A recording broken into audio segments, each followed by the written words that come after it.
Hello friend, नमस्कार। मैं Devendra Pratap Singh smart study video में आप सभी का स्वागत है।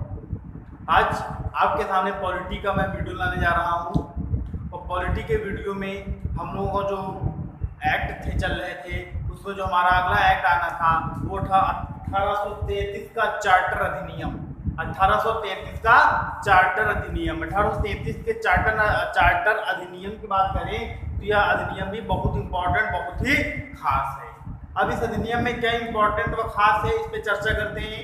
तो ये जो अधिनियम है 1833 का, इसमें बंगाल के गवर्नर जनरल को भारत का गवर्नर जनरल बना दिया गया। मतलब कि सबसे इंपॉर्टेंट इसका पॉइंट है कि इसमें बंगाल के गवर्नर जनरल को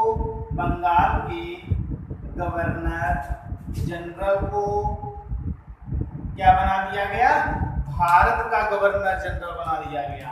क्या बनाया? भारत का गवर्नर जनरल बना दिया गया। अब बंगाल को जो गवर्नर जनरल पहले होता था, मतलब कि बंगाल, मद्रास और बम्बई का गवर्नर जब बनाए गए तो अब क्या किया गया? अब बंगाल के गवर्नर जनरल को भारत का गवर्नर जनरल बना दिया गया। और भारत का जो गवर्नर जनरल कौन था, अगर ये पूछा जाए कि भारत का वह कौन सा गवर्नर जनरल था, जो बंगाल का गवर्नर जनरल था, मतलब बंगाल का आखिरी गवर्नर जनरल और भारत का पहला गवर्नर जनरल कौन था? तो बंगाल का आखिरी गवर्नर जनरल या भारत का पहला गवर्नर जनरल कौन था? Lord William Bentinck. कौन था? Lord William Bentinck.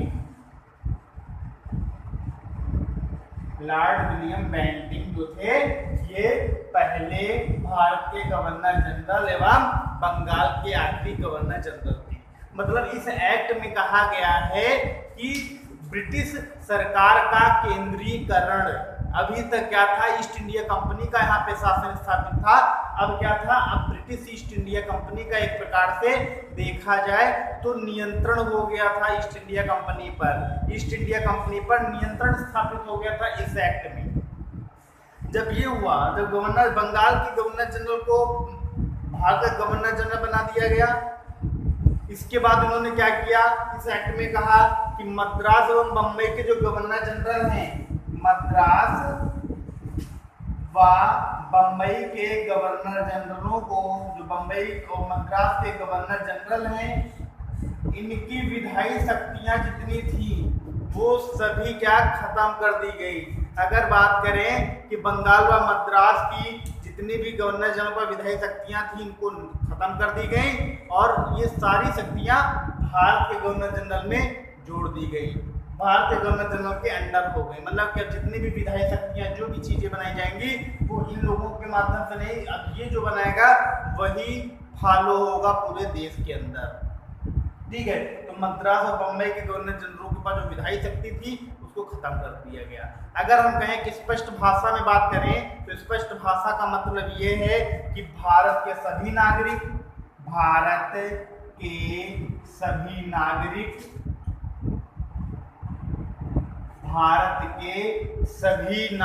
जितने भी नागरिक एवं सैन्य शक्तियों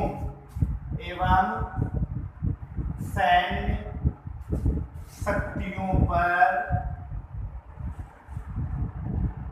ब्रिटिश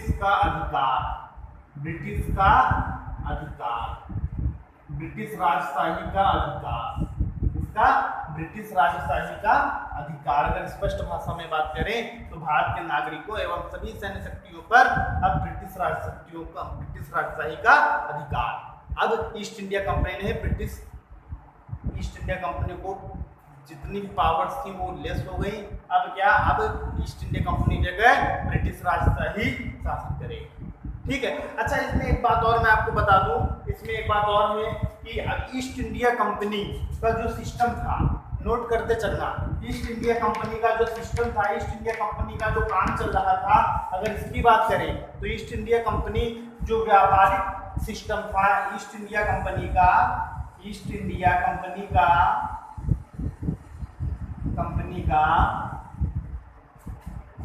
जो व्यापारिक सिस्टम था, व्यापारिक निकाय जिसे बोलते हैं, व्यापारिक सिस्टम या व्यापारिक निकाय था, अब ये कन्वर्ट होके किसमें हो गया, प्रशासनिक इकाई हो गया, प्रशासनिक हो गया, एडमिनिस्ट्रेशन हो गया, अब प्रशासनिक हो गया। ठीक है, प्रशासनिक निकाय कहा जाता है, ना कि व्यापारिक निकाय। ये बदलकर किसमें कन्वर्ट हो गया, प्रशासनिक निकाय में कन्वर्ट हो गया। ठीक है, दूसरी चीज ये है कि जब बंगाल के गवर्नर जनरल, मद्रास के गवर्नर जनरल, बंबई के गवर्नर जनरल अलग अलग थे तो उनके पास अलग अलग शक्तियां थी, लेकिन जब बंगाल भारत का गवर्नर जनरल बना दिया गया, मतलब देखा जाए तो जो भारत का गवर्नर जनरल बना दिया गया, भारत का गवर्नर जनरल, तो भारत को जो गवर्नर जनरल बना दिया गया, अब भारत के गवर्नर जनरल पहले के जो कानून बनते थे, जो विधि बनती थी, उन्हें हम रेगुलेटरी लॉ कहते हैं। उन्हें हम क्या, रेगुलेटरी लॉ कहते हैं, रेगुलेटरी लॉ। ठीक, रेगुलेटरी लॉ कहते हैं जब अलग अलग प्रांत के अलग अलग गवर्नर जनरल थे, तो उस समय हम क्या, रेगुलेटरी लॉ। रेगुलेटरी लॉ का मतलब क्या होता है, तो रेगुलेटरी लॉ का मतलब है नियामक कानून, नियामक कानून, नियामक कानून। जब अलग अलग गवर्नर, और जब भारत का गवर्नर जनरल बना दिया गया, अब इसके बाद उसे क्या कहा जाएगा, अधिनियम। अब जो भारत के गवर्नर जनरल द्वारा बनाया जाएगा उसे कहा जाएगा अधिनियम, यानी कि उसे क्या कहा जाएगा, एक्ट कहा जाएगा। ठीक, भारत के गवर्नर जनरल के पहले जो कानून बनता था, जो विधि बनती थी, उसे कहा जाता था नियामक कानून, रेगुलेटरी लॉ।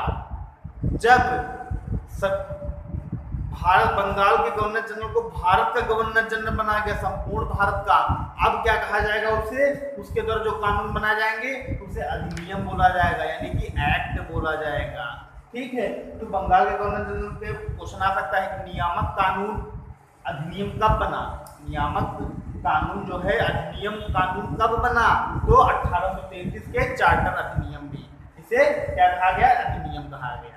ठीक है, दूसरी चीज इस एक्ट में और एक चीज जोड़ी गई, इसमें ये दे दिया गया कि भारतीयों को सिविल सेवा परीक्षा में अब जुड़ सकते हैं। सिविल सेवा परीक्षा में ये क्या हो सकते हैं, खुला प्रतियोगिता, सिविल सेवा परीक्षा में खुली प्रतियोगिता, सिविल सेवा परीक्षा में भारतीयों के लिए खुली परीक्षा, खुली प्रतियोगिता का अनुमोदन दे दिया कि अब भारत भी इसमें आ सकते हैं सिविल सेवा परीक्षा में। ठीक, परंतु court of director, court of director ने इसका घोर विरोध किया। कोर्ट ऑफ डायरेक्टर ने, कोर्ट ऑफ डायरेक्टर ने इसका क्या किया, विरोध किया कि नहीं, ये नहीं हो सकता है। इस एक्ट में कहा गया कि भारत में जाति के नाम पे, रंग के नाम पे, लिंग के नाम पे कोई भी क्या दुर्व्यवहार नहीं किया जाएगा, कोई भी इसका वो नहीं किया जाएगा, सबको बराबर का अधिकार दिया जाएगा और सिविल सेवा परीक्षा में आ सकते हैं। लेकिन कोर्ट ऑफ डायरेक्टर जो था उसने जो है इसका विरोध किया कि ये नहीं हो सकता है, जिसके जो दबाव की वजह से इसको क्या करना पड़ा, इसको कैंसिल करना पड़ा। कहें चलो ठीक है, कैंसिल कर देते हैं। ठीक, लेकिन इसके बाद ही अब देखिए सिविल सेवा के उन्होंने विरोध किया। सिविल सेवा विरोध करने के बाद देखिए इसमें एक नई चीज और जोड़ दी गई कि गवर्नर जनरल जो बनेगा, जो भारत का गवर्नर जनरल है, भारत के गवर्नर जनरल जो बनेगा, उसके लिए एक विधि परामर्श के लिए सदस्य चुना जाएगा। तो विधिक परामर्श के लिए जो सदस्य चुना गया था वो कौन था, लॉर्ड मैकाले। कौन था, लॉर्ड मैकाले।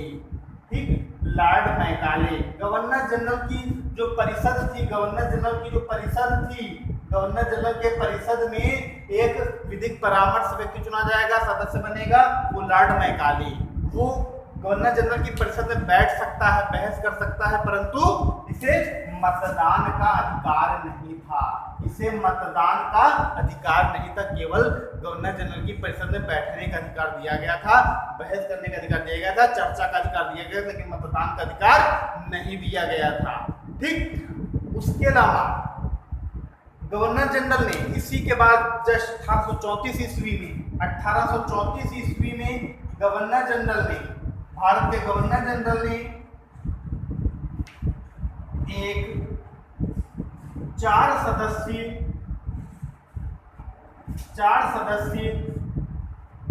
विधि आयोग का गठन किया। 4 सदस्यीय विधि आयोग का गठन किया। देखा जाए तो जब लॉर्ड मैकाले को चुना गया गवर्नर जनरल परिषद में, इसी के बाद 1 साल बाद ही उन्होंने विधि आयोग का गठन कर दिया। और विधि आयोग कितने सदस्यों की थी? 4 सदस्यों की थी। और इसका अध्यक्ष किसे बनाया गया? अगर बात करें कि विधि आयोग का अध्यक्ष किसे बनाया गया, तो विधि आयोग का अध्यक्ष जो नियुक्त किया गया लॉर्ड मैकाले साहब को। इसको लॉर्ड मैकाले को विधि आयोग का सदस्य बनाया गया।